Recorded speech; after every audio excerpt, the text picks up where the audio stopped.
O Diyos na makapangyarihan sa lahat, pinupuri ka namin, pinapasalamatan ka namin.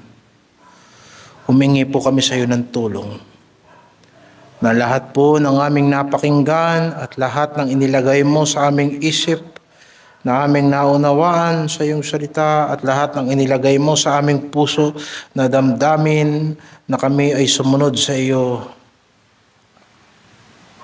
ay aming pong magampanan sa tulong ng iyong banal na Espiritu. Patawarin mo kami sa lahat ng aming mga pangangailangan. Pangangailangan ng pagtitiwala sa iyo. Pangangailangan ng pagdepende sa iyong salita. Pangangailangan ng pagpapasakop sa iyo. Gawin mong makatotohanan ang bawat salitang ikinabubuhay namin galing sa iyo. Sa pangalan ng Panginoong Hesus. Amen. Bago tayo dumiretso doon sa karugtong ng Matthew 4, verse 1 kanina, meron tayong naiwan na aplikasyon patungkol sa kung paano tinutokso ng Satanas ang ating Panginoong Jesucristo. Nabasa natin kaninang umaga na una, ang panunukso ng dyablo sa Panginoong Jesucristo ay sa paraan na tinukso niya ang Panginoong Jesucristo na gumawa ng sariling daan, pamamaraan, solusyon sa kanyang problema na labas sa pagtitiwala sa Diyos. Alalahanin natin ang ating Panginoong Jesucristo ay tunay na napagod, tunay na nagutom. At ginamit yun ng dyablo upang ang ating Panginoong Jesucristo ay hikayatin niya na gumawa ng mga gawain na hindi naman yun ang plano ng Diyos para sa Kanya. Sa ganitong mga kaparaanan, nag-uugat ito sa dalawa. Ang ating pagkalito kung sino ba tayo sa harapan ng Diyos. Sa tanong ng dyablo, kung ikaw ang anak ng Diyos, gawin mong tinapay ang batong ito. O, sa simpleng pananalita, kung ikaw ang anak ng Diyos, bakit nagugutom ka? Bakit nag-iisa ka rito? Sabi ng Ama sa langit, ito ang iniibig kong anak na lubos kong kinalulugdan. Pero bakit nasa ganyang kang kalagayan? At pangalawa, ito ay nag-uugat sa pagkilos ng walang pagtitiwala sa Diyos. Kaya mo naman.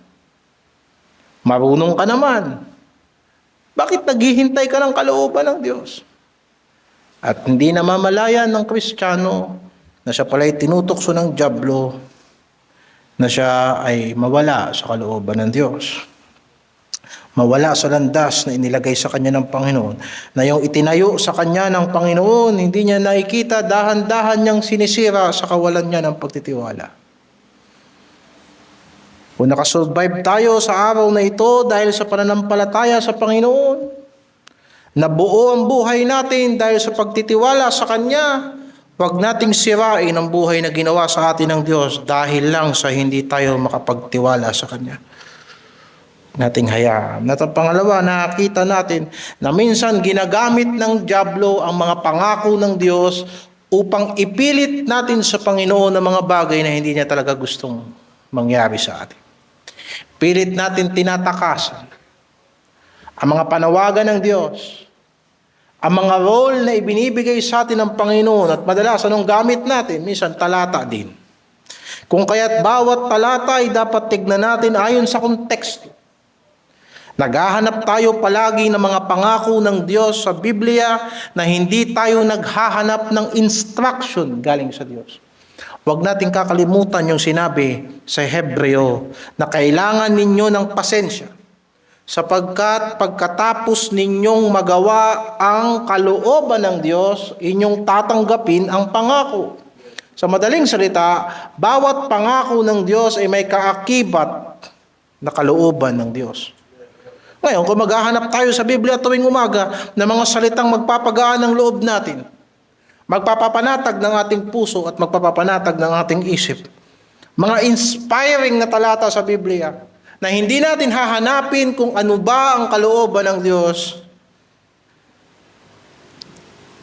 na ilalagay tayo sa delikadong pagkaunawa sa salita ng Panginoon. Kayang iligtas ng Ama si Kristo kung tumalon siya sa mataas na gusali na yun. Darating ang mga anghel at ang kanyang paa ay hindi matitisod. Kaya lang ang problema, gumawa na si Kristo ng bagay na hindi plano ng Diyos para sa kanya. At kung ginawa yun ng Panginoon, kahit maliit na bagay yun, hindi siya magiging perfectong tagapagligtas sa atin kung ginawa niya ang bagay na yun. Kaya wag nating maliitin ang maliit na pagsuway sa Diyos o malaking pagsuway sa Diyos. Parehas lang yan. Kagaya nga ng sinasabi ng mga tao sa sanlibutan, walang malaki na nakapupuwing. Hindi ka madadaya kung ang katitisuran na ilalagay sa harapan mo ay kasing laki mo. Madalas na natitisod tayo kapag ang bato hindi mo nakita, maliit lang, nasa kadiliman. At pangatlo, nakita natin na tinukso ang ating Panginoong Jesucristo sa kaparaanan na humanap ka ng madaling paraan. Meron namang ibang paraan. At nangako ang diablo sa kanya, pwede kong ibigay sa iyo ang mga bagay na ito na hindi mo kailangan magtiis.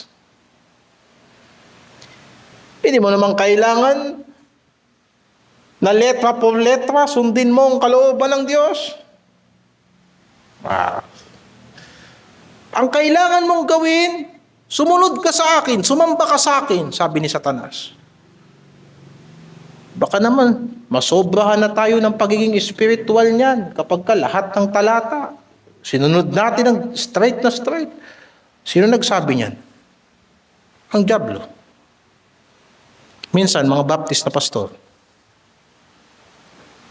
Pero anong sabi ng Panginoon? Wala kang ibang paglilingkuran. Ang Panginoon lang. Hindi pa. Wala kang ibang sasambahin, ang Panginoon lang. Kaya, paano nagtagumpay ang ating Panginoong Jesucristo? Sa dalawang bagay. Ang tunay na pagpapasakop at ang tunay na paglaban sa diablo. Nang kanyang sinabi, lumayo ka, Satanas, humayo ka, Satanas, umalis ka, Satanas. Wala kang bahagi sa akin, Satanas. Wala kang ibang sasambahin, ang Diyos lang, yun ang nasusulat. Wala kang ibang sasambahin, Diyos lang. At nakita natin yung talatang yun sa James chapter 4 verse 7. At dyan tayo nagtapos kaninang umaga. Sa talatang yan. Na dalawa lang ang paraan, dalawa lang ang katotohanan na nakita natin sa Panginoong Jesucristo kung paano siya nagtagumpay sa diablo.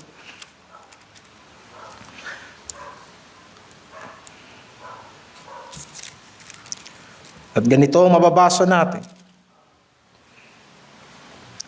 Pasakop nga kayo sa Diyos. Tatapwat magsisalangsang kayo sa diablo. At tatakas siya sa inyo. Ngayon, ang tanong sa atin sa gabing ito, paano yun gagawin? Pero kailangan i-establish natin yung dalawang bagay na yan. Kailangan ng pagpapasakop sa Diyos. Kung sa umpisa pa lang, nagdududa na tayo sa pagpapasakop sa Diyos, sa mga katanungang, kailangan ba talaga akong sumunod sa Diyos? Kailangan ba talaga akong magtiwala sa Panginoon sa puntong ito? Nagkakaproblema na tayo. O, ako ba ay merong nasa posisyon na labanan ang lahat ng gawa ni Satanas? Hindi mo na rito pinag-uusapan kung kaya nating labanan si Satanas o hindi. Hindi mo na rito pinag-uusapan kung kaya ba nating tumigil sa paggawa ng kasalanan o hindi. Hindi pa. Ang pinag-uusapan pa lamang natin dito Gusto mo bang lumaban sa dyablo? Mahina po ako, hindi ko tinatanong kung malakas ka o mahina. Ikaw ba ay nasa posisyon na kontra kay Satanas? Ikaw ba ay nasa posisyon na magpasakop sa Diyos? Ako po ay nakakaintindi na mahirap talagang sumunod sa Diyos. Hindi yan ang pinag-uusapan natin. Ang pinag-uusapan natin, sa Diyos ka ba? Kaya pupunta tayo sa 1 Peter chapter 5. Ang makikita natin dito yung yung expansion. Paano tayo magpapasakop sa Diyos at paano tayo lalaban sa diablo. 1 Peter chapter 5. Magbabasa tayo sa verse 5 hanggang verse 11. Kabugtong ito ng pangangaral kaninang umaga.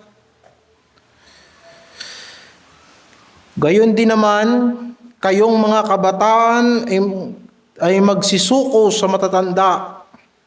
O kayong lahat ay mga bigkis ng kapakumbabaan, na kayo-kayo ay maglingkuran.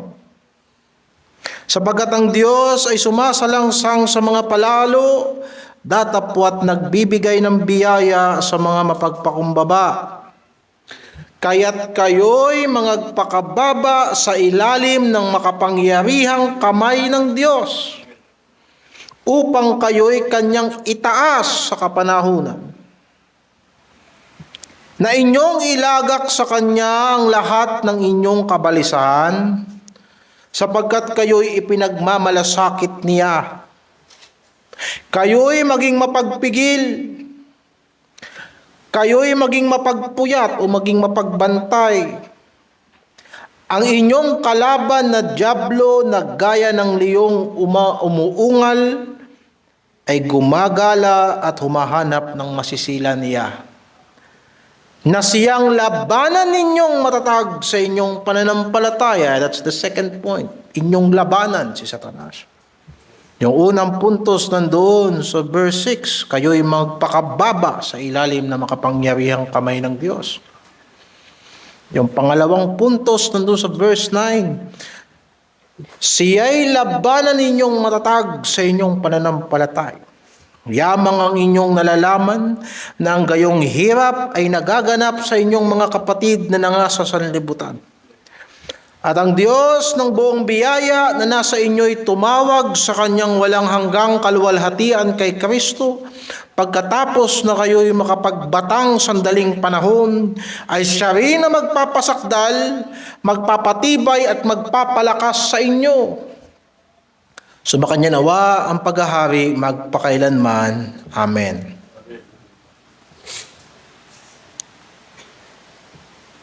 Let's get straight to business. Ibinigay ko na sa inyo ang 2 puntos. Ang pagpapakumbaba sa Diyos at ang paglaban sa diablo. Nandito, diba yan ang expansion ng James 4:7. Tignan natin, paano tayo nagpapakumbaba sa ilalim na makapangyarihang kamay ng Diyos? Paano? Pumunta ka sa verse 5, una. Gayon din naman, kayong mga kabataan ay magsisuko sa matatanda. Dalawa ang kailangan nating makitang linya ng interpretasyon diyan. Una, yung matatanda na tinutukoy diyan, contextually, tinutukoy sa chapter 5, verse 1. Yun ang context. Itong sabi ni Apostol Pedro, sa matatanda nga sa inyo'y umaaral akong matandang kasamahan ninyo at isang saksi ng mga hirap ni Kristo, na may bahagi naman sa kaluwalhatiang ihahayag. Pangalagaan ninyo ang kawan ng Diyos na nasa inyo, na magsigamit kayo ng pagpupuno na hindi sapilitan, kundi may kasiyahan na ayon sa kalooban ng Diyos, na hindi dahil sa mahalay na kapakinabangan, kundi sa handang pag-iisip. Ni hindi din naman ang gaya ng kayo'y may pagkapanginoon sa pinangangasiwaan, pinagtagubilin sa inyo, kundi kayo'y maging mga uliran ng kawan.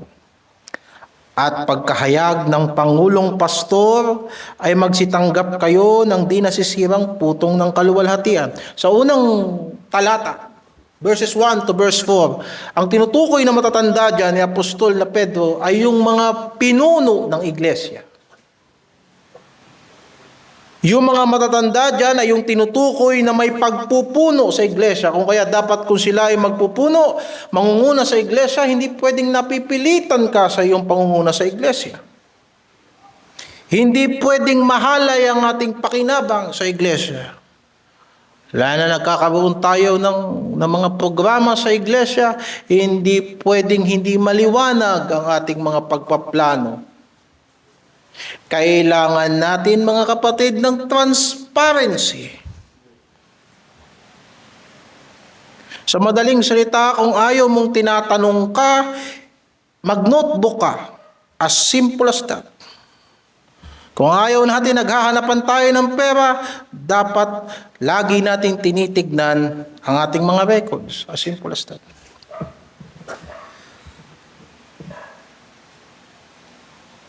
So ang tinutukoy dito na mga matatanda ay mga tagapanguna sa iglesia. Ang mga matatanda sa iglesia na nangunguna sa iglesia ay dapat mga uliran. Ibig sabihin mga halimbawa sa kawan. Sapagkat ang mga itinuturing na matatanda sa iglesia at mga tagapag-ingat ng iglesia mananagot kay Kristo. Verse 4. Kung kaya naman, yung wala sa posisyon ng pamumuno sa iglesia ay dapat magpakita ng pagpapakumbaba sa pinuno ng iglesia. Yun yung unang linya ng interpretasyon niya. Yung pangalawang linya ng interpretasyon, simple. Meron tayo mga matatanda sa iglesia na nagpapayo sa atin, naggagabay sa atin. Ginagamit yan ng Diyos upang magbigay sa atin ng exhortation. Lalong-lalo na sa mga mabababa ang edad. O pwede natin sabihin sa mga bagong Kristiyano, sa mga bagong miyembro, paraan yan ng pagpapakumbaba sa makapangyarihang kamay ng Diyos. Sa madaling salita, mahirap na lumaki tayong Kristiyano na hindi tayo maturuan.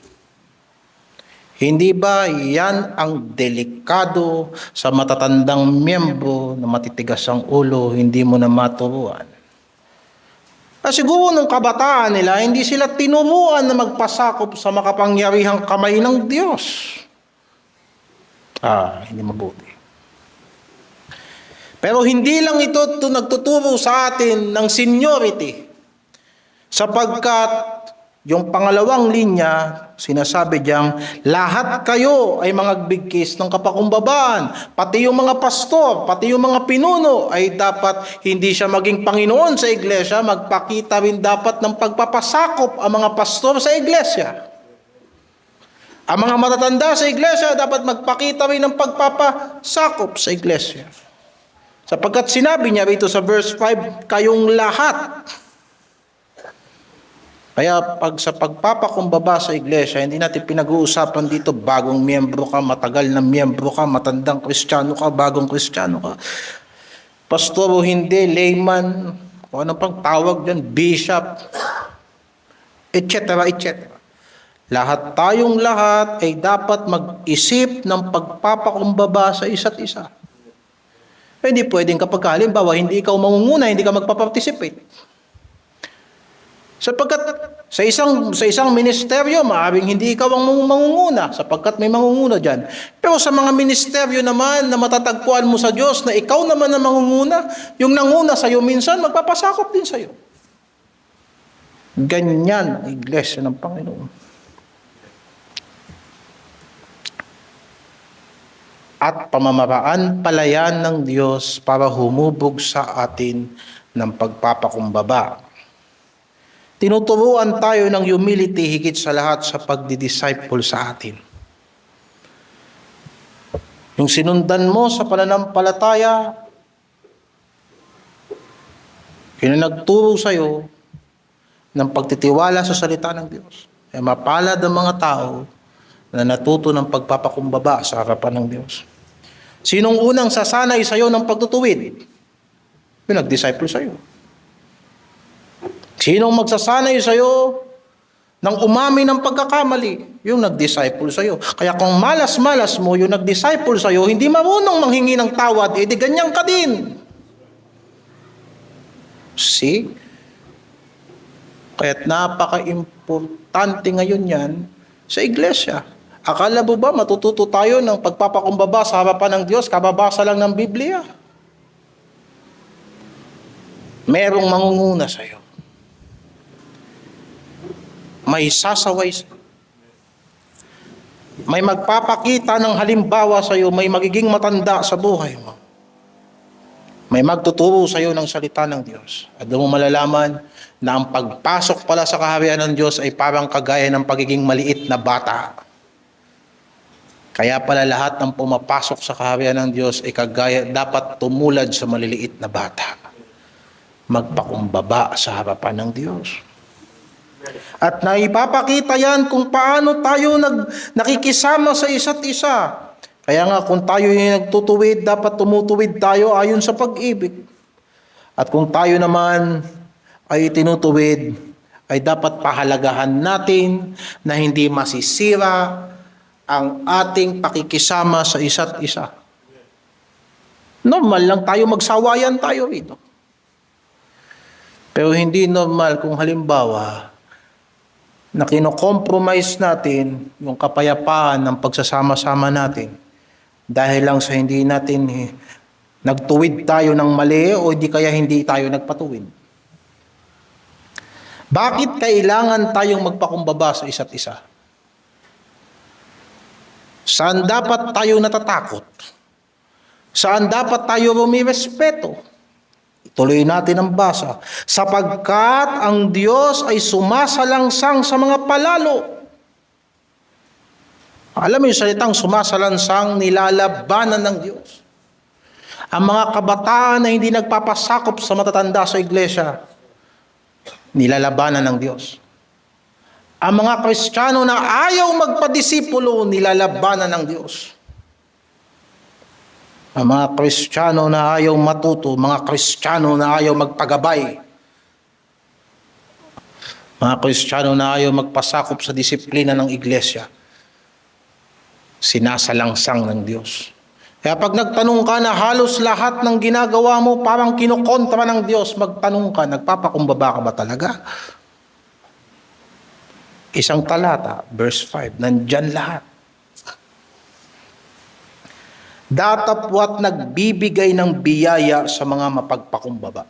Anong konteksto uli ng pagpapakumbaba? Sa talatang yan, yung pagpapakumbaba mo sa mga kapatiran mo, sa iglesia ng Diyos. Hindi mo ba alam na ang pagpapakumbaba mo ngayon ay paraan ng Diyos para dumating ang panahon, bibiyayaan ka niya? Sino ngayon ang baguhan sa trabaho na nagmataas sa kanyang boss ang tumagal sa trabaho? Well, di ba? Kaya tinuwid tayo nung bago tayong Kristiyano. Kaya't sinaway tayo bawat hakbang natin upang dumating ang panahon na ikaw ang mangunguna, hindi ka magkakalat. Sa panahon na gagamitin ka ng Diyos, gagamitin ka niya ng buo sa pamamagitan ng kanyang biyaya. Kung nagpakumbaba ka, kung nagpadisiplina ka, kung nasanay ka sa paraan ng paglilingkod na hindi ikaw ang nasusunod. So, paano ka gagamitin ng Diyos ng buong biyaya kung halimbawa ang paraan natin ng paglilingkod ay parang hindi natin kailangan ng kapatid natin?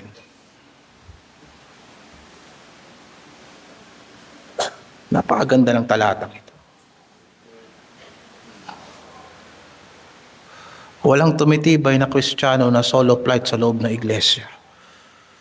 Kung kaya't kailangan nating buuin yan habang hindi pa tayo ganun kalawak ang naaabot.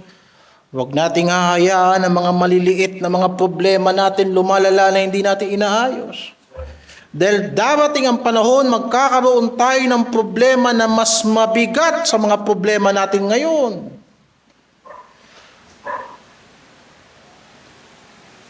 Anong gagawin natin? Kung hindi tayo nagkakasundo-sundo dahil matataas ang isip natin sa isa't isa. Kung pinababayaan natin ang isa't isa. Hindi tayo marunong makinig sa kapatiran natin. Minsan, ang kailangan lang yan maglabas ng sama ng loob.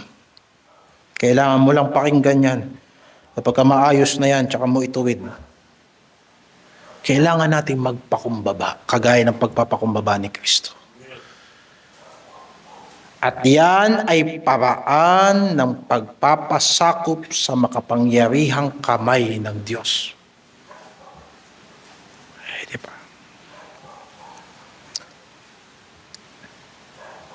Pangalawa, paano tayo nagpapakumbaba sa kamay ng Diyos? Sa ilalim ng makapangyarihang kamay ng Diyos?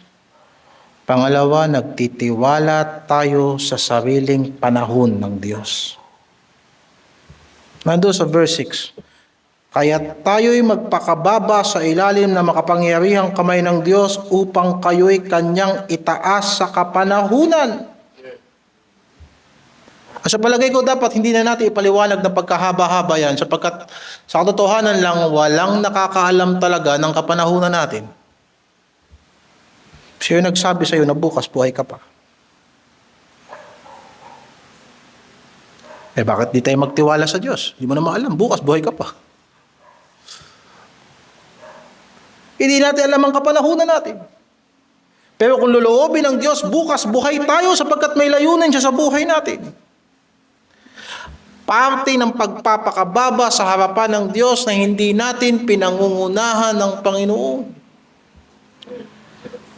Nang sinabi ng dyablo kay Kristo, gawin mong tinapay ang bato. Bakit hindi ginawa ng Diyos ni Kristo na gawing tinapay ang bato? Sapagkat alam niya, pagkatapos ng lahat ng pagdurusang ito, darating ang mga anghel pakakainin siya kagaya ni Elijah. Papabayaan ba ako ng Diyos dito magutom? Marami siyang pinagagawa sa akin. Paano ko magagawa ang kalooban ng Diyos kung nagugutom ako? Hintay ka lang, Satanas. Hindi ko pa panahon. Kaya laging sinasabi ni Kristo, hindi ko pa panahon sapagkat ang panahon niya ay nakadepende sa kapanahunan ng Diyos. Sinabi ni Maria kay Kristo, wala na silang alak. John chapter 2. Ang sabi ni Kristo, ano pakialam ko sa iyo, babae? Hindi ko pa panahon. Nang namatay si Lazaro, nabalita sa kanya, may sakit pa si Lazaro. John chapter 11. Ang sabi ng mga alagad, puntahan natin si Lazaro. Gisingin natin. At ang sabi ng Panginoon, hindi pa natin oras pumunta doon. Mamamatay si Lazaro. Hindi pa natin oras pumunta doon. John chapter 7. Nang sinabi ng mga kapatid ni Kristo, ba't nandito ka? Magpasikat ka sa Jerusalem. Pumunta ka doon para makita nila kung gaano ka kagaling. At ang sabi ni Kristo sa mga kapatid niya na hindi sumasampalataya sa Kanya, mga oras nyo, lagi nyong hawak, pero ako, hindi ko hawak ang oras ko. Walang sino mang magsasabing anak ng Diyos na hindi mo naiintindihan na hindi mo hawak ang oras mo. Hawak yan ng Diyos. At parte yan ng pagpapasakop sa Diyos. Kaya minsan sinasadya ng Panginoon na disappoint tayo. Akala natin hinog na, pero pagbukas mo hindi pa hinog. Hindi ko naman sasabihin na minsan ang Diyos may sense of humor. Hindi. Ginagawa lang natin ang sarili nating katawa-tawa sa hindi natin pagtitiwala sa oras ng Diyos. Ecclesiastes chapter 3, nabasa natin, may oras sa lahat ng bagay. Pero meron dyan talata sa verse 8. Tama ba? Verse 8.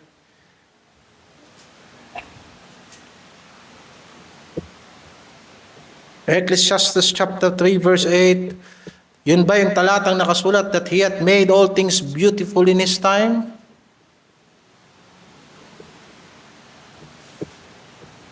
O verse 11,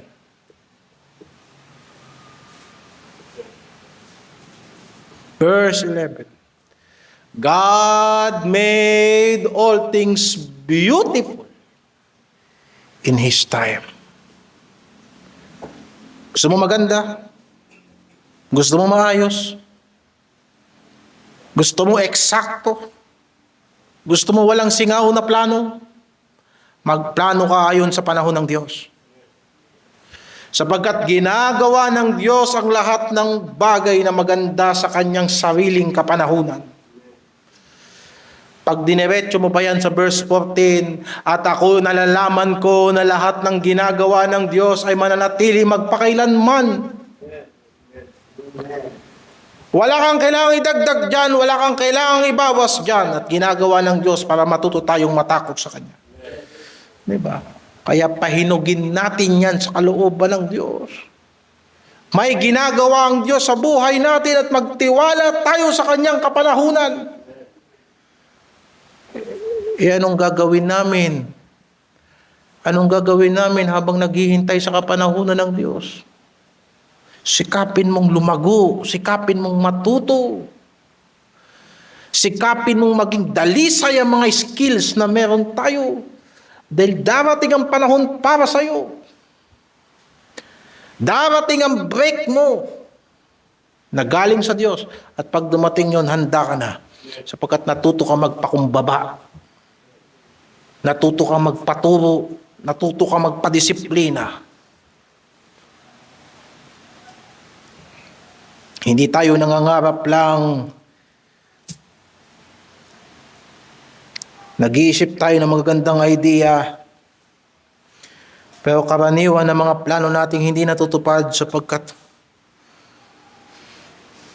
minsan hindi talaga natin ipinaghahandaan, or minsan talaga yung mga gusto nating mangyari, wala talaga tayong kakayanan para gawin yun. Kaya sa panahon ng paghahanda, maghanda mabuti. Sapagkat alam ng Panginoon ang lahat ng kanyang kapanahunan. Maghihintay ba tayo na lumaki ang ministeryo tsaka nating aayusin? Habang maliit pa tayo, ayusin na natin ang ministeryo. Kailan mo tuturuan ng bata? Pag malaki na at lumalaban na sa Diyos, iiyak ka at madudurog ang puso mo at baka tanungin mo ang Diyos, bakit ganyan ang anak mo? Habang maliit pa, disiplinahin mo. Kailan mo ayusin ang negosyo mo? Kailan ka mag-aaral ng accounting? Pag malaki na ang negosyo mo, kaya sabi ko sa iyo, habang wala ka pang negosyo, mag-aral ka ng accounting. Mag-aaral ka ng finance. Bakit nasanay tayo sa trial and error? Walang masama sa trial and error kung marami kang perang sasayangin. Pero kung limitado ang pera mo at ang pera mo ay perang nais ng Diyos na gamitin mo ng eksakto, ba't di mo aralan bago mo gastusin? Lahat ng yan ay umuubos ng panahon.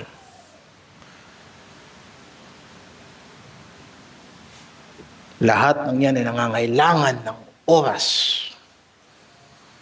Gusto mo ma-inlove sa iyo yung nililigawan mo, huwag kang mag-aksaya ng panahon. At huwag mong isipin muna ngayon. Ayusin mo ang buhay mo. Mga nag-aaral, mag-aral muna kayo mabuti, huwag muna kayo manligaw. Nagsasayang kayo ng buhay.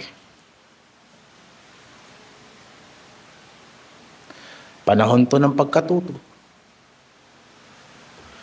Nag-uumpisa pa lang kayo magtrabaho, di magtrabaho kayo. Huwag muna kayo mag-isip ng mga kung ano-ano mga monkey business. Di ba? Sapagkat ang lahat ng yan ay may sariling panahon. Kaya bahagi ng pagpapasakop yan sa Diyos. Na ano? Alam mo kung anong role mo sa panahong ito. Huwag mong takasan ang panahon mo ngayon. Gusto ng Diyos, tutukan mo yan, tutukan mo. Gusto ng Diyos, tiisin mo yan, tiisin mo yan. Bakit? Sapagkat hindi ka lang nag-i-invest. Hindi ka lang ng pera, ng oras. Pinalalago ka ng Diyos. Pinagtitimpi ka ng Diyos. Pinalalawak ng Diyos ang isip natin. Maaaring tatanungin mo, Pastor, paulit-ulit ka nang sinasabi mo na kailangan yung basics ng ministry, kailangan gawin natin ng maayos. Bakit hindi na lang tayo magpalaki ng ministry? Tatanungin kita, bakit hindi lumalaki ang ministry? Kasi basics pa lang, sumasablay na tayo. Gusto mo palang gamitin ka ng Diyos, edi sana nag-focus ka sa disiplina ng banal na kasulatan. Kung natutunan natin paglilingkod na bara-bara, minsan ayaw mo pang tinatanong ka. Ayaw mong nagre-report ka. Ayaw mong tinutuwid ka.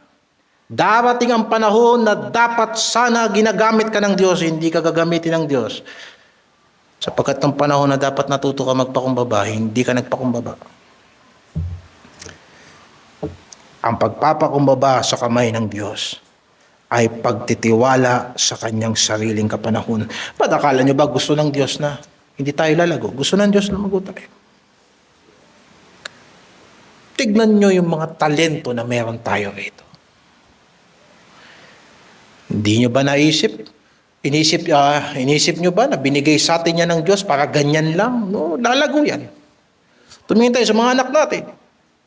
Sa tingin mo, habang buhay na ganyan yan. Lalaki yan. Tumingin sa children's ministry. Ganyan lang ba ang children's ministry? Na konting Pavlov games, konting good news, Pavlov games, at pagkatapos pakainin mo spaghetti, tapos bigyan mo na regalo. Bahala na kung magkikita-kita tayo next year or what. Nagbubuo tayo kahit maliit, basta consistent.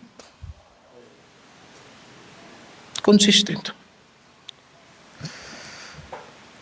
Matuto tayong mag-aksaya kahit kapirasong sentabo. Kahit 10 piso lang yan. Kahit 100 lang yan, huwag natin sayangin. At totoo yan. Sapagkat may sariling kapanahunan ng Diyos. At hindi naman tayo ilalagpak ng Diyos. Itataas niya tayo. Pero hindi sa oras na gusto natin. Sa sarili niyang panahon. Mamaya babalikan natin yan. Pangatlong paraan ng pagpapasakop sa makapangyarihang kamay ng Diyos. Verse 7. Inyong ilagak sa Kanya ang lahat ng inyong kabalisakan. Purihin ng Diyos. Alam mo, isa sa mga pangit na ugali ng Kristiyano, ayaw mong may nag-aalala sa iyo. Tinatanong ka ng problema, ang sagot mo, wala kang problema. Okay lang, nahihiya ka. Parte yan ng ministeryo. Ba't pumunta ba tayo rito sa iglesia para lang maglingkod sa Diyos? Alam mo, minsan yung reason kung bakit hindi tayo epektibo na maglingkod sa Diyos at maglingkod sa mga kapatiran, hindi natin na-enjoy yung panahon na may naglilingkod sa atin. Na may umintindi ng kahinaan mo, na may umintindi ng katangahan natin, na may umintindi ng mga sablay natin. Dumating tayo sa gawain ng Diyos na parang pakiramdam natin na mabilis ako natuto, mabilis akong lumago. Hindi ako nagkamali, tinulungan ko ang ministry. Kaya nung sinabi ng Panginoon kay Pedro, pag hindi kita hinugasan ng paa, wala kang bahagi sa akin. Ang sabi ni Pedro, dapat ako naghuhugas ng paa mo, ikaw ang Panginoon. Matututo tayo sa Panginoon. At ang napakadakilang bagay na itsura ng pagpapakumbaba, matutunan mong pagtiwalaan ng Diyos sa panahon ng iyong pagkabalisa. Pero ang ginagawa natin, pag nagbabalisa tayo, anong ginagawa natin? Tinatanggal natin ang pagkabalisa natin. Nakakalimutan natin ang pagkabalisa natin. Kayo YouTube, kayo Facebook. Ibinabaon natin sa limot ang mga problema na dapat sinusolusyonan natin hanggang sa isang araw, bigla na lang lilitaw yan. Hanggang sa hindi mo na matakpan, parang basurahan, na tinakpan mo lang ng tinakpan hanggang sa mga amoy na hindi mo na matatakasan ang amoy. No, mga kapatid. Magtiwala tayo na ang Diyos ay nagmamalasakit sa atin. Paano ka magmamalasakit sa ibang tao kung hindi mo naiintindihan na pinagmamalasakitan ka una sa lahat ng Diyos? Yung pag-ibig na ibinibigay natin sa iba, tumatapon lamang yan sa mga pag-ibig na tinatanggap natin sa Diyos. Kaya nga kapag ka ikaw nababalisa, hanapin mo ang solusyon sa Panginoon, kapayapaan sa Panginoon. Huwag ka maghanap ng drugs pag nababalisa ka. Huwag ka maghanap ng bisyo. Huwag ka maghanap ng sexy sa Facebook. Huwag ka maghanap ng makamundong katalinuhan. Pag nababalisa ka, ilagak mo ang iyong kabalisaan sa Diyos. Pag ikaw nababalisa, huwag ka maghanap ng aawayin mo. May mga pag nababalisa, lumalabas na lang dyan, naghahanap ng away, nakikipagsuntukan sa labas. Pampatanggal ng stress. Lakas ng tama mo. Pag nababalisa ka, huwag kang naglalayas at naglalakad ng malayo, mabundol ka pa. Kasi naman, walang makakaintindi sa akin. Akala mo lang, bakit nasubukan mo bang magsabi ng totoo sa kapatiran mo? Hindi mo rin gagawin kasi mayabang ka. Di ba magkakadugsong yun? Ano sabihin mo, pastor, di ko masabi sa'yo. Bakit? Hindi ka makikinig, pastor. Ba, sinubukan mo ba? Oo, no, mga kapatid. Nagmamalasakit ang Diyos sa atin. Nakita mo ba kung bakit tayo magpapakumbaba sa Diyos? Kasi nag-aalala siya sa'yo. Umuwi ka. Hinahanap ka ng Diyos, kumain ka na ba daw? Bakit naglilingkod kami lahat sa Panginoon? Nasaan ka? Na-miss ka namin. Ano sa nabalitaan namin, may problema ka, hindi kami makaabot sa iyo. Pinagmamalasakitan ka ng Panginoon. Nais kang itaas ng Panginoon. Nais kang buuin ng Panginoon. Kailangan mo ang iglesia. Kailangan mo ang salita ng Diyos. Kailangan mo ang matatanda sa iglesia. Kailangan mo ng mga tagapagturo. Yan ang meron tayo sa lupang ito habang hinihintay natin ang pagbabalik ng Panginoon.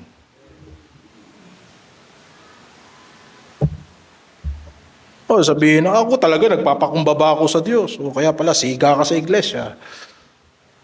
Ay ako'y nagpapakumbaba ako sa Diyos. O kaya pala hindi ka nagdadasal.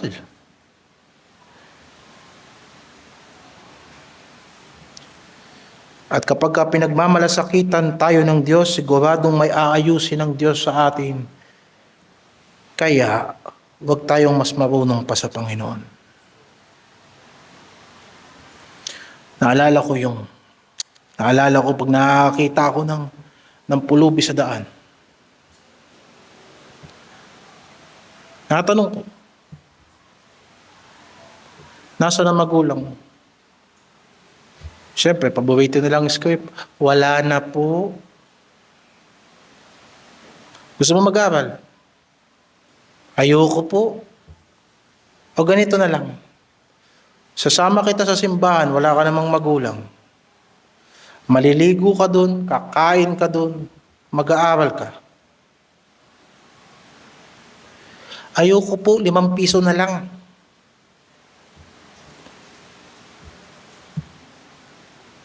May nagbigay ng 5 piso.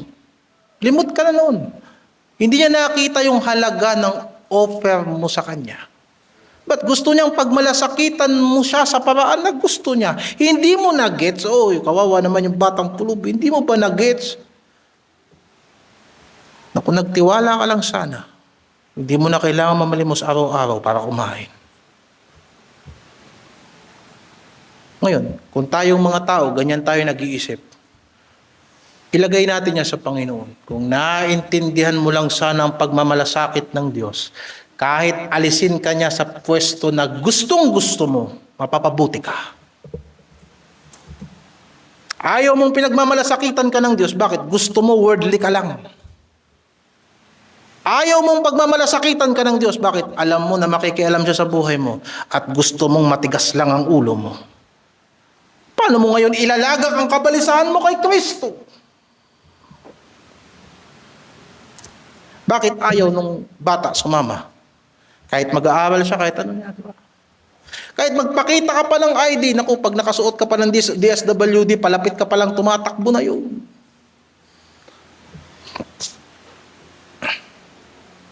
Bakit? Pakiramdam niya malaya siya sa kalsada kahit wala siyang bahay. Nagagawa niya ang lahat ng gusto niya kahit hindi siya naliligo. Akala niya ang eskwelahan hadlang sa kasiyahan. Alala ko yung biruan namin ng college kapag mahirap na ang project. Reklamo kayo, nagsipag-aral pa kasi kayo. Kung tumambay na lang kayo, di sana walang project. Diba? Kasi, ngayon, gusto natin pagmalasakitan tayo ng Diyos. Pag pinagmalasakitan tayo ng Diyos, alam mo yung salitang malasakit? Tinuro yan ni Cara David sa podcast niya. 2 salita, malasakit. Sakit. Ang malasakit ay kagaya ng nararamdaman mo yung sakit ng tao. Yun ang malasakit. Pero hindi lang dinamdam ni Kristo yung sakit natin, dinala niya ang ating mga sakit. Nabugbog siya para sa akin. Nasugatan siya para sa atin. Kulang pa ba yan para magtiwala ka na nagmamalasakit sa iyong Diyos? Gusto mong patawarin ka niya sa kasalanan mo, pero ayaw mo namang iwan ang kasalanan mo. Gusto mong maglingkod sa tunay at buhay ng Diyos, ayaw mong talikuran ng mga Diyos-Diyosan. Paano mo ngayon ipagkakatiwala ang iyong kabalisahan kay Kristo, ngayong ipinapangako niya sa iyo na pinagmamalasakitan ka niya? Magpakumbaba tayo sa ilalim na makapangyarihang kamay ng Diyos. Ngayon, doon tayo sa pangalawang puntos. Ang haba-haba na nun, 1 puntos pa lang. So, pumunta na tayo sa kalahati ng ating teksto. Dito tayo ngayon sa verse 9. Na siya'y labanan ninyong matatag sa pananampalataya. Of course, hindi na ang Diyos ang pinag-uusapan natin dyan. Hindi dapat tayo lumalaban sa Diyos. Sino dapat nating labanan? Na siya'y labanan nating matibay sa pananampalataya. Nasa verse 8. Kayo'y maging mapagpigil, kayo'y maging mapagbantay o mapagpuyat ang inyong kalaban na dyablo, na gaya ng leong umuungal ay gumagala na humahanap ng masisila niya. Paano natin lalabanan ang dyablo? Una, at napakasimple, ituring mong kalaban si Satanas. Ang inyong kalaban na dyablo. Alam mo ang mga gawa ni Satanas. Alam mo ang mga tukso ni Satanas. Alam mo ang mga pakana ni Satanas. Ipinangaral na kanina. Alam mo ang mga tricks ni Satanas. Alam mo ang mga kasinungalingan ni Satanas. Bakit nakikipagkompromiso ka sa kanya? Ituring mo siyang kalaban. Walang middle ground pagdating sa katotohanan. Ang sa Diyos ay makikinig ng salita ng Diyos. Kahit si Jesucristo hindi naghanap ng common ground sa mga Pariseyo. Sinabi niya sa kanila ng harapan, kayo ay sa ama niyong dyablo sapagkat ang lahat ng gusto ng ama niyo, yun ang ginagawa niyo. Paano mo lalabanan si Satanas? Una sa lahat, ituring mo siyang kalaban.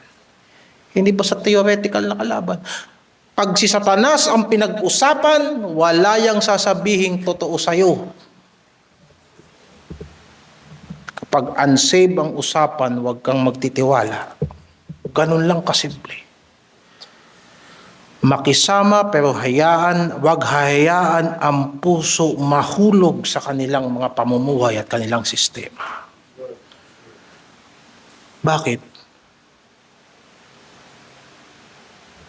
Yung may mga espiritu nga ng Diyos nakakatisod pa minsan di lalo yung mga walang espiritu ng Diyos.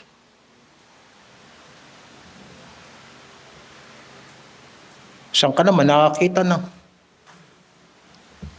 mo ba ang leon kapag ka umiikot-ikot sa mga usa? Hindi niya kagad ipapakita ang sarili niya. Kaya ngayon, balahibo niya at saka kulay niya, pwedeng mag-camouflage sa African Sahara. Parang meron ako narinig na Sahara. Ano ba yan? Diba? Kaya mag-camouflage. Bakit? Pag nakita siya ng usa, tatakbo kagad yun. Tahimik lang yan mag-hunting. Parang kagaya ng mga magnanakaw sa Kongreso at Senado, tahimik lang. Kita mo na, ilusot pa yun. Di ba, natural kung maingay ang magnanakaw, di magigising ka. Natural, dahan-dahan yan. Natural kung sa umpisa pakikitaan ka niya ng pangit, di natural baka lumayo ka. Akala mo, pagtalikod sa pananampalataya, isang malaking bangin na tatalungin mo? No. Alam ng dyablo, hindi ka lalapit sa bangin dahil pinahahalagahan mo pa ang buhay mo. Kaya nga magbabantay ka. Bakit binabantayan ka rin ng dyablo? Anong kala mo, nakatitig lang yan dyan?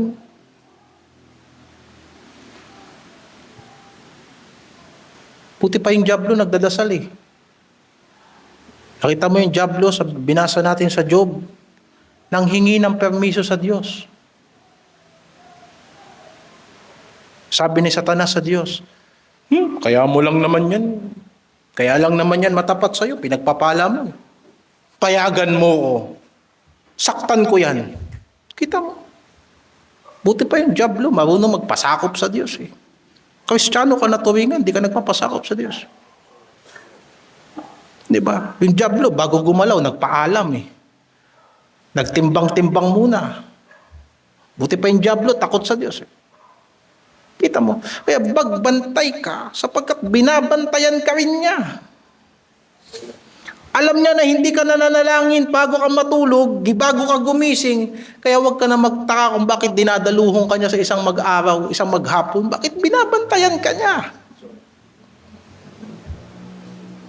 Alam niya ang kahinaan natin. Alam niya yung mga bagay na gustong-gusto natin. Bakit kagaya ng leon, nagmamasid dahan-dahan? Akala mo umaatake ang leon sa isang grupo ng mga usa? Pakakalatin niya muna yan hanggang yung pinakamahina, yun ang kanyang dudukwangin. At kapag ang Kristiyano nag-iisa, bakit nag-iisa? Malungkot. Bakit nag-iisa? Ayaw makipag-fellowship, mayabang. Bakit nag-iisa? Nahihirapan, ayaw magpatulong. Bakit nag-iisa? Kala niya, kaya niya buhay niya. Bakit nag-iisa? At marami pang dahilan, pero wala kang makikita.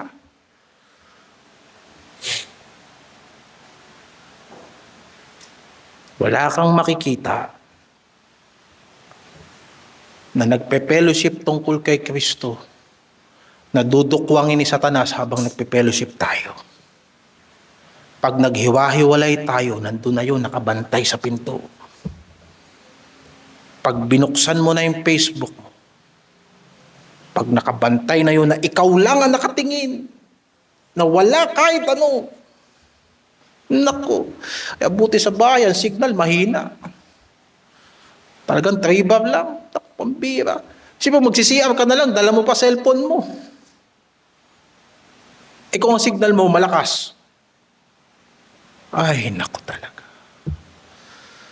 Kaya maging mapagbantay. Diba?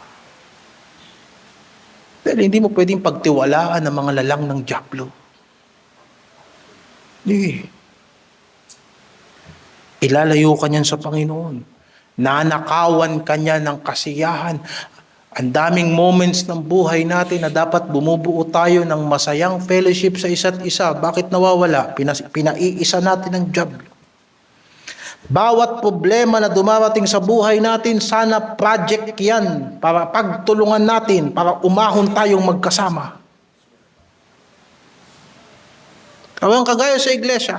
Kaya pag magkakaproblema tayo sa iglesia, huwag tayo maghiwa-hiwalay, lalo tayo magdikit-dikit. Dahil pag pinagtulungan natin yung problema na yan, matatapos yan. Pagkatapos niyan, experience natin yan magkasama. Ang kagaya sa magkakapatid yan. Parang kagaya sa mag-aasawa yan. Kagaya na magkakasama sa bahay. Pag may problema sa isang bahay, huwag kayong maghihiwa-hiwalay, huwag kayong maglalaban-laban. Bakit? Gawin yung group project yan.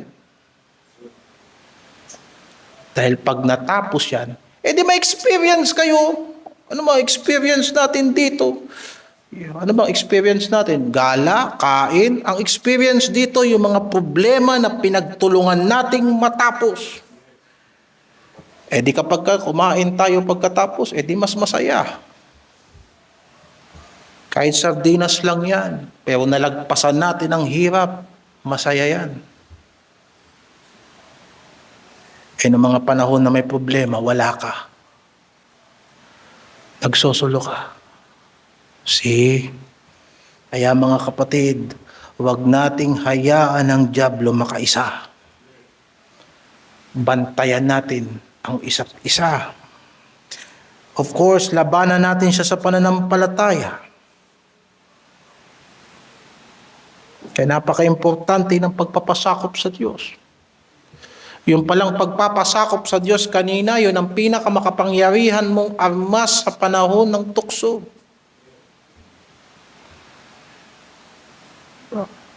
Yang dinidisipulo mo, yung taong dinadala mo kay Kristo, darating ang pagsubok sa iyo, yung taong dinadala mo kay Kristo, yan ang hihikayat sa iyo na magpatuloy.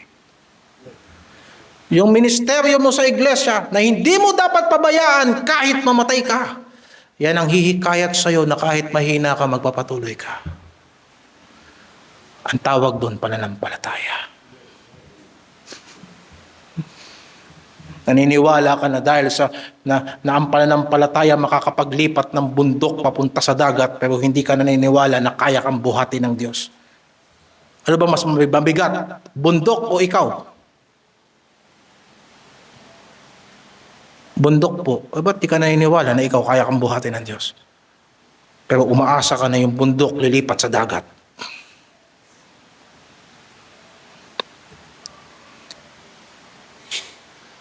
Paano natin lalabanan ng dyablo? Lalabanan natin ang dyablo, pangatlong paraan na may kasamang malasakit sa mga kapatid natin. Yamang inyong nalalaman na ang gayong hirap ay nagaganap sa inyong mga kapatid na nangasa sanlibutan. Bakit kailangan mong magtagumpay?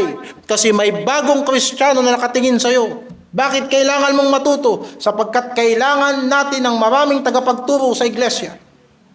Bakit kailangan na hindi tayo paulit-ulit? Sapagkat madadagdagan ang problema natin sa church, hindi to paunti.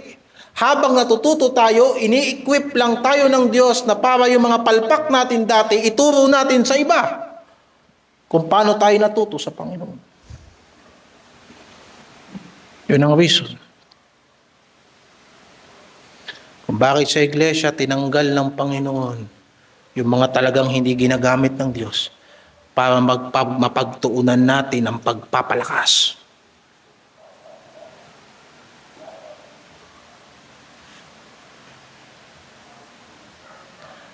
Pag malakas na tayo, pag nakapanumbalik tayo, palakasin natin ang mga kapatid natin. Alalahanin mo, kung sa tingin kung sa palagay natin na nahihirapan tayo, hindi lang ikaw ang nahihirapan mag-isa. Pinirich ko to ng Miyerkules, hindi ba? Preaching to ng Miyerkules eh. Kung bakit nananalangin tayo para sa isa't isa sa panahon na ito ng digmaan. Kung sa palagay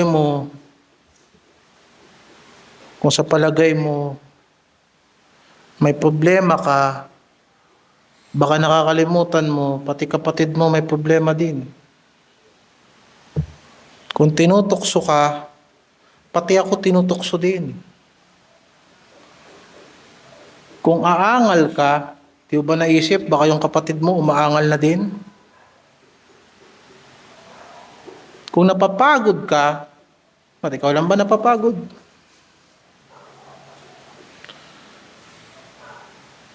Kung mayroong kang dahilan para huminto sa pananampalataya, bakit ikaw lang bang may dahilan para huminto sa pananampalataya? Na minsan nga gusto ko na lang kumuha ng bag pagkatapos kung sumakay ng bus kung saan padako pa roon. Pero anong magagawa ko? Alam ko na ibabalik lang din ako ng Diyos dito. Ba't pa ako laban sa Panginoon?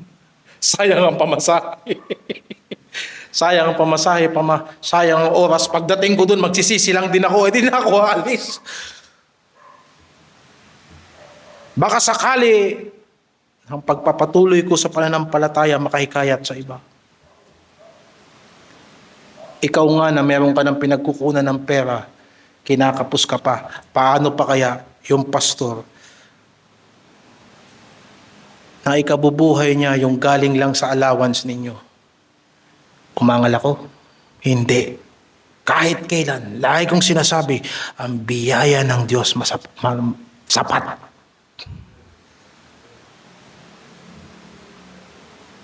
Diba? You see, paano mo lalabanan si Satanas? Huwag mong labanan si Satanas na nakatingin ka sa sarili mo. Lahat tayo, magtutulungan tayo kasi kung talagang kailangan mo ng tulong, pagtulungan natin. Ilagay natin ang liig natin para sa isa't isa. Sino ito mga kabataan na hindi makapag-aral, walang pampaaral? Magsabi kayo, huwag kayo mahiya. Hindi nyo dapat harapin ang buhay na kayo lang mag-isa. Tutulungan namin kayo bilang iglesia. Sinong may sakit, ipatawag ninyo ang matatanda ng iglesia. Sinong nalulungkot? Sinong broken hearted? Sinong nabusted? Magsabi lang.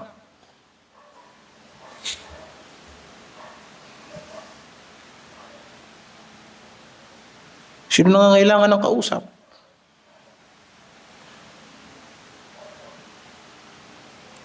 Sinong walang makain? Hindi ba tayo magkakapatid sa Panginoon?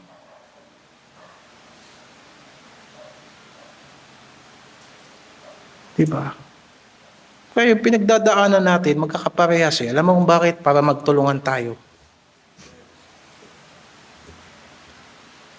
Para magintindihan tayo. Para magmalasakitan tayo.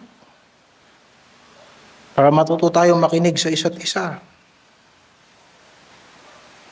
Gayong nalalaman ninyo na ang gayong hirap ay nagaganap sa inyong kapatid na nangasa sa sanlibutan. Ngayon, ano ang conclusion natin sa gabing ito? Nandun sa verse 10.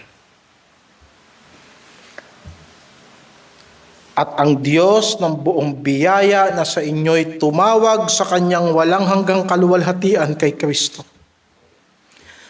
Pagkatapos na kayo'y makapagbatang sandaling panahon, ay siya rin na magpapasakdal, magpapatibay, at magpapalakas sa inyo. Akala mo ba pinapagod ka lang ng Diyos? Akala mo ba inuubos ng Panginoon ang oras mo? Hindi sinasayang ng Panginoon ang mga talento natin.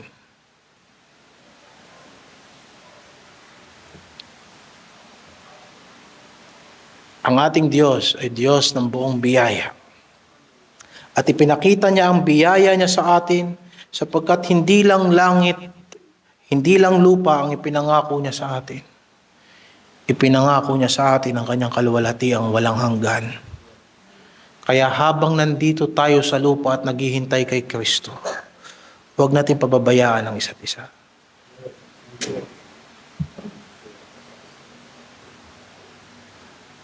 Simula sa mga bata, ang mga magulang ninyo, ang magdadala sa inyo, ang mag-iingat sa inyo hanggang sa pagbabalik ni Kristo. Wala kayong ibang halimbawa sa pananampalataya, wala kayong ibang teacher sa pananampalataya maliban sa mga magulang nyo. Kilala nyo ang buhay nila. Kilala nyo ang mga hakbang nila. Tignan niyo kung paano nila inaayos ang kanilang problema sa harapan ng Diyos. Doon kayo matututo. Dahil sa totoo lang, ang buhay ay hindi, and they live happily ever after. Hindi tayo Kristiyano sapagkat hindi na tayo nadadapa. Kristiyano tayo sapagkat itinatayo tayo ng Diyos palagi.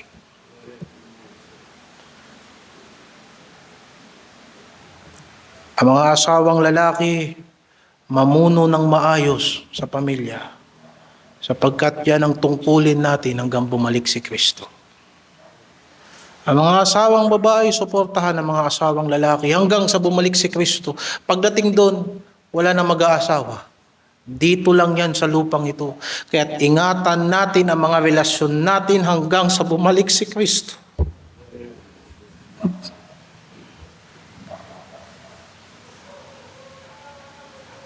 Ingatan natin ang ating mga patutuo hanggang sa bumalik si Kristo. Sapagkat tinawag tayo ng Diyos hanggang sa kanyang kaluwalhatian. Oo, magtitiis tayo, pero saglit lang ito mga kapatid, saglit lang. Sabihin mo, 30 years na ako nagtitiis, ikumpara mo naman yan sa buhay na walang hanggan kasama ni Kristo. O baka hindi ka naniniwala na may langit. Tanggapin mo si Kristo ngayon bilang tagapagligtas. Sandali lang po. At saka isa pa, oo, nakakaranas tayo ng hirap sa daigdig na to, pero lagi bang mahirap? Totoo lang. Umaangal tayo pag wala tayong pera, pero tatanungin kita, lagi ka bang walang pera? May mga panahon lang. Sabi mo may sakit ka, pero totoo, lagi bang masama pakiramdam mo? Hindi naman. May mga panahon lang din. Sabi mo malungkot ka, pero lagi ba? May mga panahon din na masaya ka. Naalala ko yung isa nating young people dito, sinabi ko sa kanya, tandaan mo, sa panahon na mahirap, hindi laging mahirap yan. Bukas masaya din yan. Pero pag panahon ng masaya, hindi yan forever na masaya. Maghanda ka sa kahirapang darating. Ng problema sa ating mga Kristiyano.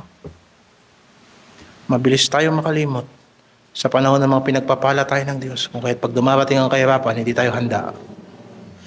Lilipas din yan mga kapatid. Kailangan matuto tayo. Mag-matured na tayo sa pananampalataya. Huwag na tayong paulit-ulit sa mga issues ng buhay natin. Humanap na tayo ng solusyon. Humanap na tayo ng solusyon sa mga problema nating palagi nating kinaharap. Because umuubos siya ng oras, umuubos siya ng lakas, umuubos siya ng memories na sana pinagsasamahan nating masaya sa gawain ni Kristo. Mag-matured na tayo. May mga problema talaga na hindi pwedeng ayusin mag-isa lang. Kailangan 2 tayo. Kailangan 3 tayo. Kailangan 4 tayo. Ang problema ng mga anak, hindi yan basta maayos ng mga anak. Kailangan yan ayusin, magulang at anak. Ang problema ng mag-asawa, hindi lang pwedeng ayusin ng lalaki yan. Hindi lang pwedeng ayusin ng babae yan. Kailangan ayusin nila yan magkasama. Ang problema sa iglesia, hindi yan pwedeng po ayusin lang na mag-isang kapatid natin. 2 o 3. Magsama-sama tayo sa pangalan ni Kristo, maayos yan. Kailangan tayong mag-matured, maging sakdal. Kung isipin mo, hinahayaan ng Diyos ang dyablo magpagala-gala para mag-matured lang tayo. Pwede namang wag na lang. Hindi ka magmamatured kung wala kang pagsubok. Kung tinitignan mo ang Christian living na para ka nagbabakasyon lagi sa Hawaii. Kung tinitignan mo ang Christian living na parang lagi kang bata at laging umaaraw. Harapin mo ang Christian living na may kasamang ulan, dugo at pawis. Dahil pag hinarap mo ng maayos yan na may pagtitiwala sa Diyos at may paglaban sa dyablo sa pananampalataya kay Kristo, yan ang magpapatibay sa iyo. Magpapatibay at magpapalakas sa inyo. Sa huli, hindi tayo nandito dahil sa kagagawa natin. Nakakapagpatuloy tayo sa araw na ito, alam natin pare-parehas tayong may sablay sa harapan ng Diyos. Yung iba alam natin, yung iba hindi natin alam. Pero sa dulo, sumakanya nawa ang paghahari magpakailanman. Amen.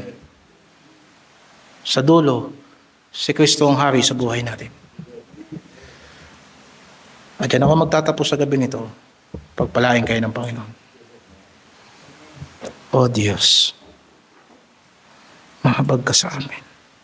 Ikaw ang aming tanggulang matibay.